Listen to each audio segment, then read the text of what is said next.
2018 Asian para ഗെയിംസിൽ ചെസ്സിൽ വെള്ളി medal നേടിയ കോഴിക്കോട്ടുകാരൻ മുഹമ്മദ് സാലിഹാണ് നമ്മോടൊപ്പമുള്ളത്.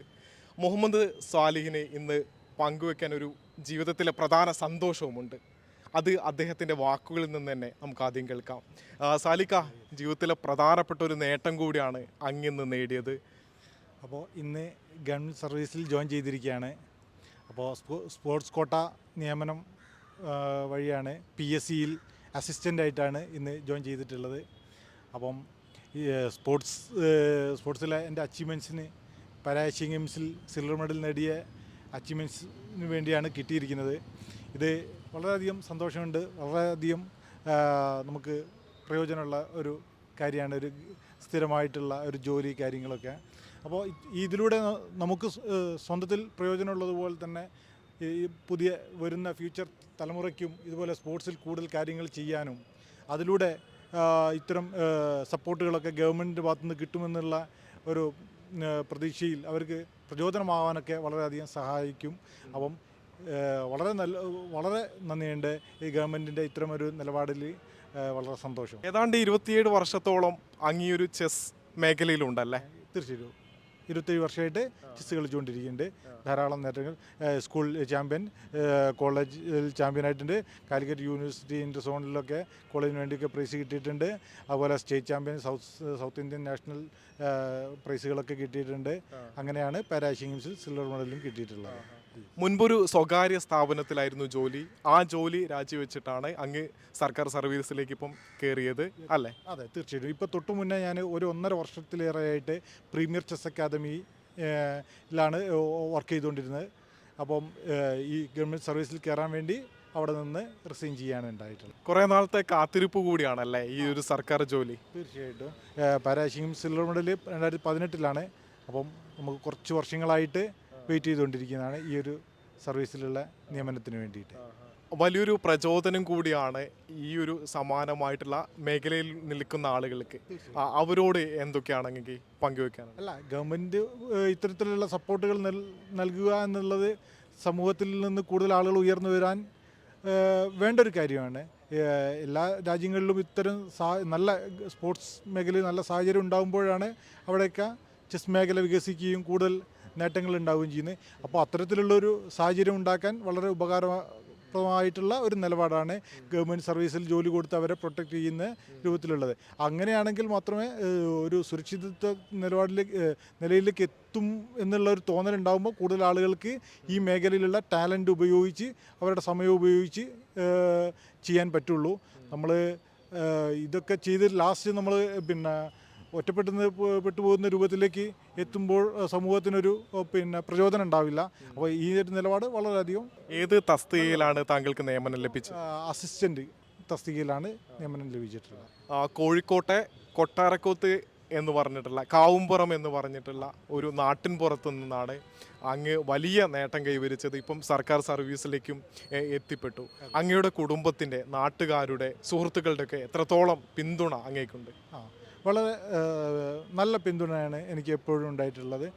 എനിക്ക് വീട്ടിൽ നിന്നും അതുപോലെ തന്നെ നാട്ടിൽ നിന്നും കൂട്ടുകാരിൽ നിന്നും എല്ലാ ഭാഗത്തു നിന്നും എനിക്ക് ചെസ്സിലേക്ക് ഓരോ നേട്ടങ്ങൾ നേടുമ്പോഴും സപ്പോർട്ടുകളൊക്കെ നിറഞ്ഞ് കിട്ടാറുണ്ട്.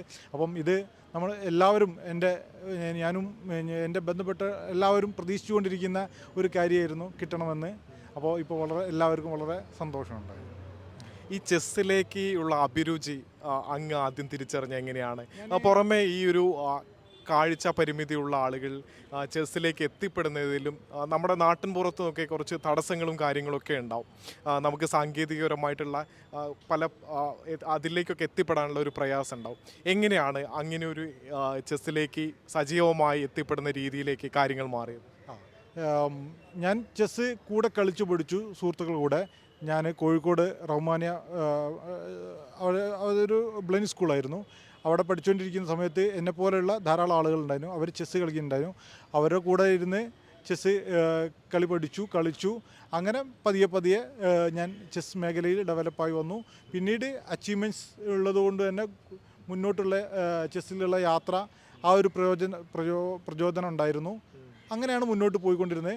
ആദ്യത്തിലൊക്കെ ഈ ചെസ് മേഖലയിൽ ഞാൻ നിലനിൽക്കുന്നതിന് ധാരാളം ബുദ്ധിമുട്ടുകൾ ഫേസ് ചെയ്തിട്ടുണ്ട്, ചലഞ്ചസ് ഉണ്ടായിരുന്നു. നല്ല നല്ല കോച്ചിങ്ങുകളൊന്നും കിട്ടാൻ പറ്റിയിട്ടില്ല ആദ്യത്തിലും. പിന്നീട് വലിയ തരത്തിലുള്ള ധാരാളം ടൂർണമെൻറ്റിൽ പങ്കെടുത്ത് എക്സ്പീരിയൻസ് നേടുക എന്നുള്ളതാണ് മറ്റൊന്ന്. അതിനൊന്നും സാധിച്ചില്ല. എന്താ വെച്ചാൽ ധാരാളം ടൂർണമെൻറ്റ് പങ്കെടുത്ത് ധാരാളം പൈസ സാമ്പത്തികം ചിലവാക്കേണ്ടതുണ്ട്. അത് അന്നൊന്നും ഇല്ലായിരുന്നു. അതുകൊണ്ട് പരിമിതമായിട്ടുള്ള സൗകര്യങ്ങളിൽ നിന്നാണ് ചെസ്സിനെ ഞാൻ ഡെവലപ്പ് ചെയ്ത് കൊണ്ടുവന്നിട്ടുള്ളത്.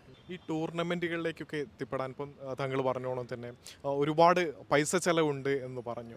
അപ്പോൾ അങ്ങനെയുള്ള ചിലവും കാര്യങ്ങളൊക്കെ തന്നെ എങ്ങനെയാണ് നടന്നുപോയത്? വളരെ ബുദ്ധിമുട്ടായിട്ട് സാമ്പത്തികം കണ്ടെത്തുന്ന ഒരു രീതിയാണ് ഉണ്ടായിട്ടുള്ളത്. പിന്നെ സ്പെഷ്യലായിട്ട് നമുക്ക് ആരും സ്പോൺസേഴ്സൊന്നും ഉണ്ടായിട്ടില്ലായിരുന്നു. അത് വലിയൊരു ബുദ്ധിമുട്ടായിരുന്നു.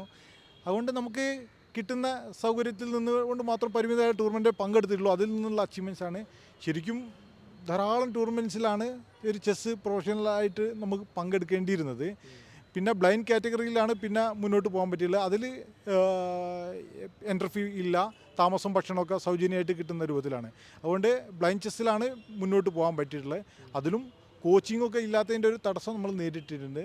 ഇപ്പം സർക്കാർ സർവീസിൽ കയറുന്നതോടുകൂടി വലിയ ജോലി തിരക്കും കാര്യങ്ങളൊക്കെ ഉണ്ടാവും. അപ്പോൾ ഈ ചെസ്സ് എങ്ങനെ ആണ് നിലനിർത്താനും കാര്യങ്ങൾ മുന്നോട്ട് കൊണ്ടുപോകാനൊക്കെ താങ്കൾ പ്ലാൻ ചെയ്യുന്നത്? ചെസ്സിൽ ഇപ്പം തന്നെ ഞാൻ ചെസ്സിൽ കൂടുതൽ ഗെയിംസിലല്ല ഫോക്കസ് ചെയ്യുന്നത്. ചെസ്സ് കോച്ചിങ് കൊടുക്കുന്ന അക്കാദമിയിലായിരുന്നു. അപ്പോൾ അത്തരത്തിലുള്ള കാര്യങ്ങളിലൊക്കെയാണ് ഇനി ശ്രദ്ധിക്കുന്നത്.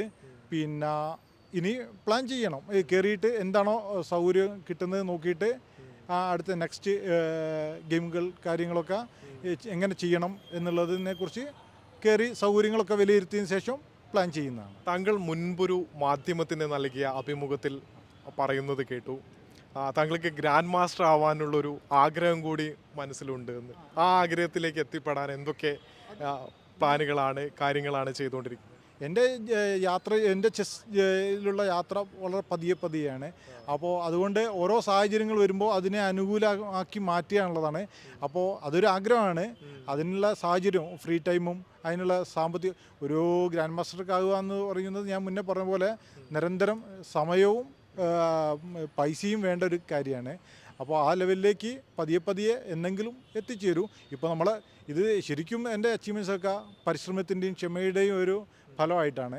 അപ്പോൾ പരിശ്രമവും ക്ഷമയും കണ്ടിന്യൂ ചെയ്തുകൊണ്ട് പോകുമ്പോൾ എന്തെങ്കിലും എവിടെയെങ്കിലും വെച്ചിട്ട് സംഭവിക്കുമെന്നാണ് വിചാരിക്കുന്നത്. ഇപ്പോൾ തന്നെ ജോലിയാണെങ്കിൽ തന്നെ ഇപ്പം 40 ഇയേഴ്സ് ഓൾഡ് ഉണ്ട്, 40 വയസ്സിനായി. അപ്പോൾ ഇപ്പോഴാണ് കിട്ടുന്നത്. അതുപോലെ തന്നെ പാരാ ഏഷ്യൻ ഗെയിംസിൽ സിൽവർ കിട്ടിയത് ഒരു 7 വർഷം മുന്നെയാണ്.